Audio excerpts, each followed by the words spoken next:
मंजिलें भी जिद्दी हैं, रास्ते भी जिद्दी हैं, देखते हैं कल क्या होगा, हौसले भी तो जिद्दी हैं। नमस्कार दोस्तों, तो कैसे हैं आप सब? आई होप आप सभी अच्छे होंगे, घर पे होंगे, स्वस्थ होंगे।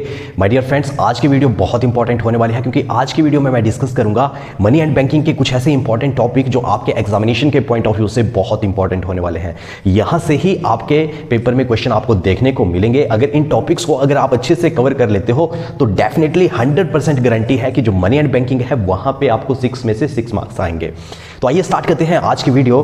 तो अगर ध्यान से देखा जाए तो हमारा जो मनी एंड बैंकिंग चैप्टर है वो हमारे फर्स्ट टर्म में 6 मार्क्स के लिए पूछा जाएगा।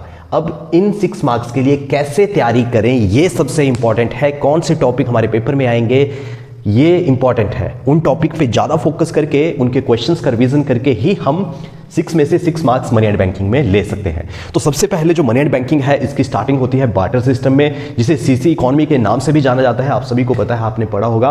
बार्टर सिस्टम को सीसी इकोनॉमी के नाम से जाना जाता है, जिसमें क्या था, कमोडिटी टू कमोडिटी एक्सचेंज किया जाता था गुड्स एंड गुड्स का।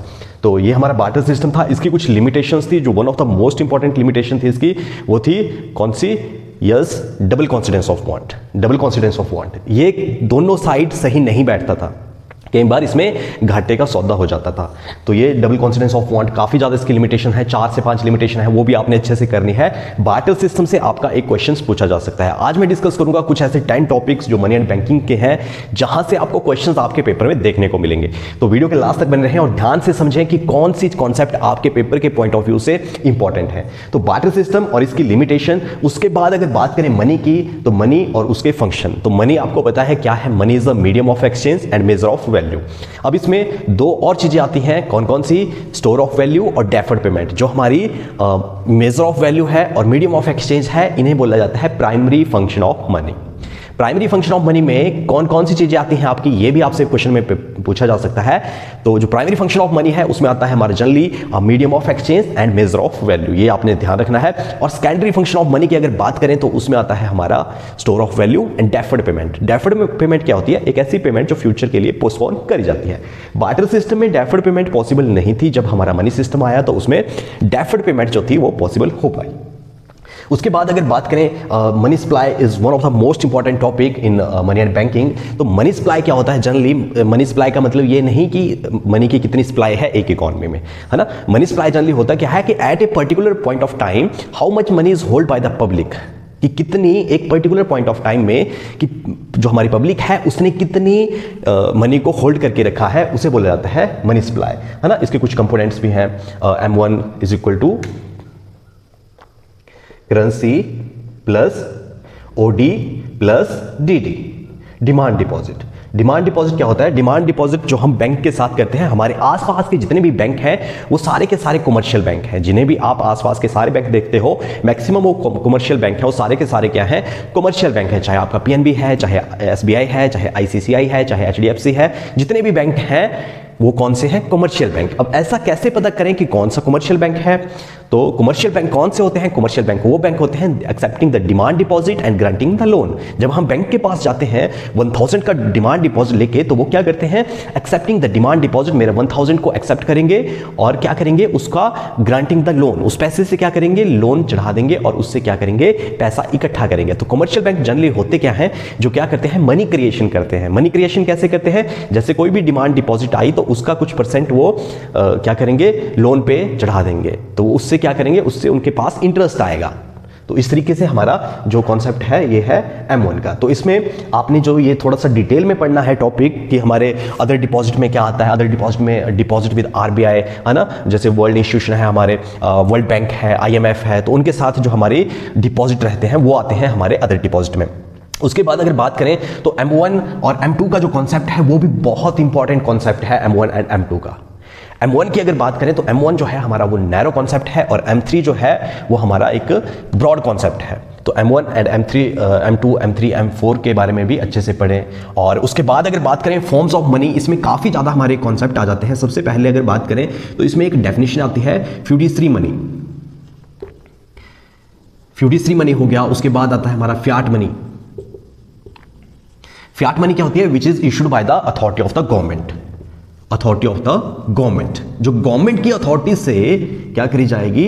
मार्केट में लाई जाएगी उसे फिएट मनी बोला जाएगा। फिड्यूशियरी मनी कौन सी होती है? जो हम चेक से पेमेंट करते हैं, जिसमें एक ट्रस्ट होता है। किस किस के बीच? एक ट्रस्ट होता है जो चेक देता है और जो चेक लेता है, उसे क्या बोला जाता है? उसे बोला जाता है फिड्यूशियरी मनी। उसके बाद होता है हमारा full bodied money. Full bodied money ये भी इंपॉर्टेंट है। फुल बॉडीड मनी के बाद है हमारा 4th नंबर पे क्रेडिट मनी। उसके बाद एक हाई पावर्ड मनी भी आता है हमारे पास कॉन्सेप्ट, हाई पावर्ड मनी। तो जितने भी आपके ये 5 पॉइंट हैं, यहां से आपको एक क्वेश्चन आपके पेपर में जरूर देखने को मिलेगा। तो जितने भी ये कॉन्सेप्ट हैं 1 लाइन के, आपने लिखना नहीं है। आपका जो पेपर है वो एमसीक्यूज बेस्ड रहेगा, वो एक ऑब्जेक्टिव बेस्ड रहेगा, सब्जेक्टिव बेस्ड नहीं रहेगा। तो आपने एक छोटा सा हिंट रखना है कि फुल बॉडीड मनी क्या होती है, जिसमें money value is equal to credit value. Fiat money क्या होती है? जो गवर्नमेंट की अथॉरिटी से इशू करी जाती है। फिड्यूशियरी मनी क्या होती है? जिसमें एक ट्रस्ट होता है जो चेक देता है और जो चेक लेता है। तो इस तरीके से अपने कॉन्सेप्ट्स को पक्के करें। मनी क्रिएशन का फॉर्मूला क्या है? उसके बाद सेंट्रल बैंक आता है हमारा आरबीआई एस्टैब्लिश हुआ था 1 अप्रैल 1935।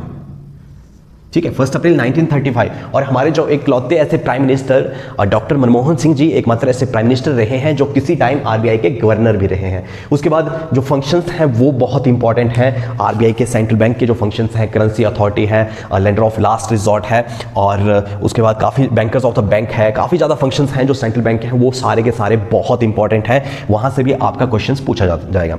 अब एक अगर क्वेश्चन की बात करूँ तो क्वेश्चन जैसे जो हमारा मनी सप्लाई है वो क्या है? वो एक स्टॉक कॉन्सेप्ट है या एक फ्लो कॉन्सेप्ट है? तो ये एक स्टॉक कॉन्सेप्ट है, क्योंकि at a particular point of time में जब बात करी जाती है तो क्या आता है? Stock concept. तो मनी सप्लाई का ये क्वेश्चन भी 100% गारंटी है आपके पेपर में आपको देखने को मिलेगा कि जो सप्लाई ऑफ मनी है वो क्या है? वो हमारा एक क्या कॉन्सेप्ट है? एक स्टॉक कॉन्सेप्ट है, क्योंकि पर्टिकुलर पॉइंट ऑफ टाइम में पब्लिक ने कितनी जो पैसा है वो होल्ड करा है। और इसके साथ जो हमारे इंडिया में 1 रुपीज का नोट है और कॉइन्स हैं, वो कौन पब्लिश करता है? ये आपने ध्यान रखना है। इसका आंसर होगा ministry of finance. Ministry of finance. तो ये कुछ इंपॉर्टेंट क्वेश्चंस हैं। जितने भी टॉपिक आज मैंने आपके यहां डिस्कस करे, इसी से ही रिलेटेड आपके पेपर में आपको क्वेश्चंस देखने को मिलेंगे। आपके फर्स्ट टर्म के पॉइंट ऑफ व्यू से ये सारे टॉपिक बहुत इंपॉर्टेंट है। अगर बात करूं इन टॉपिक की कितने टॉपिक हैं, तो हार्डली ये आपके 6 to 7 टॉपिक्स हैं। अब ज़्यादा डिटेल में पढ़ने की जरूरत नहीं है। अपने जो बेसिक कॉन्सेप्ट हैं, बेसिक चीज़ें हैं, वो क्लियर करें। ज़्यादा डिटेल में नहीं जाएं, क्योंकि आपसे जो क्वेश्चंस पूछे जाएंगे वो जैसे मनी सप्लाई, तो सप्लाई ऑफ मनी का आपको पता होना चाहिए कि ये क्या है। ये एक स्टॉक कॉन्सेप्ट है, क्योंकि अगर टाइम की लिमिटेशन है, हमारे पास एक लिमिटेड टाइम है, तो अगर आप इन सभी पॉइंट्स को अच्छे से कर लेते हो तो मैं 100% गारंटी देता हूं कि आपके 6 में से 6 मार्क्स आएंगे मनी एंड बैंकिंग में। और एक और बात कि अगर हो सके तो संदीप गर्ग की जो बुक है उससे भी इन टॉपिक को एक बार मोटी नजर जरूर मारे। एक बार वहां से भी जो ये चैप्टर है मनी एंड बैंकिंग का, उसको जरूर रिवाइज करें। और जो भी आपके चैप्टर के पावर पॉइंट हैं उनको भी एक बार अच्छे से रिवाइज करें और टाइम टू टाइम रिवीजन करते रहें, जिसकी वजह से आपका क्या होगा? कॉन्फिडेंस बिल्ड होगा और आपको सारी की सारी चीजें याद हो जाएंगी। बहुत इजी सा चैप्टर है, बहुत प्यारा सा चैप्टर है। इसके साथ साथ अगर बात करूं कि अगर आपको इनके इंपॉर्टेंट क्वेश्चंस चाहिए तो ब्रह्मास्त्र सीरीज हमने कंप्लीट करी है रिसेंटली, और टॉप 50 क्वेश्चंस जो है मैक्रो इकोनॉमिक्स के वो भी डिस्कस करे हैं। इसके साथ साथ आने वाले टाइम में मेरी कोशिश यही रहेगी कि मैं रेगुलर बेसिस पे आपके लिए एक अच्छा कंटेंट लेके आऊं, ताकि आपकी ज़्यादा से ज़्यादा हेल्प हो सके। और इंडियन इकोनॉमी की बात करूं तो जल्दी ही इंडियन इकोनॉमी के ऊपर भी मैं कुछ टॉप मोस्ट इंपॉर्टेंट क्वेश्चंस लेके आने वाला हूं। और उसके साथ साथ आपके इंडियन इकोनॉमी से 5 से 7 क्वेश्चंस आपके डेट बेस्ड क्वेश्चन रहेंगे, जो डेट से रिलेटेड रहेंगे, या तो वो फुल फॉर्म हो सकती है या आपके डेट से बेस्ड रहेंगे। तो वो भी वीडियो मैं आपके लिए जल्दी ही लाने वाला हूं। और लास्ट में अगर वीडियो अच्छी लगी तो वीडियो को लाइक, शेयर और सब्सक्राइब जरूर करें, और कमेंट करें। कमेंट सेक्शन में जरूर बताएं कि आपको वीडियो कैसी लगी। और अगर आपको और वीडियो इसी टॉपिक्स पे चाहिए कि मोस्ट इंपॉर्टेंट टॉपिक हमारे गवर्नमेंट बजट के, हमारे बैलेंस ऑफ पेमेंट के, हमारे इंडियन इकोनॉमी के, तो कमेंट बॉक्स में जरूर रिप्लाई करें। और इसी तरह से सपोर्ट करते रहें। आपका हर एक लाइक और कमेंट बहुत ज़्यादा मोटिवेट करता है और भी अच्छा करने के लिए। और डेफिनेटली आने वाले टाइम में मेरी कोशिश यही रहेगी कि मैं रेगुलर बेसिस पे आपके लिए एक अच्छा कंटेंट लेके आऊँ, ताकि आपकी ज़्यादा से ज़्यादा हेल्प हो सके। तो लास्ट में थैंक यू सो मच।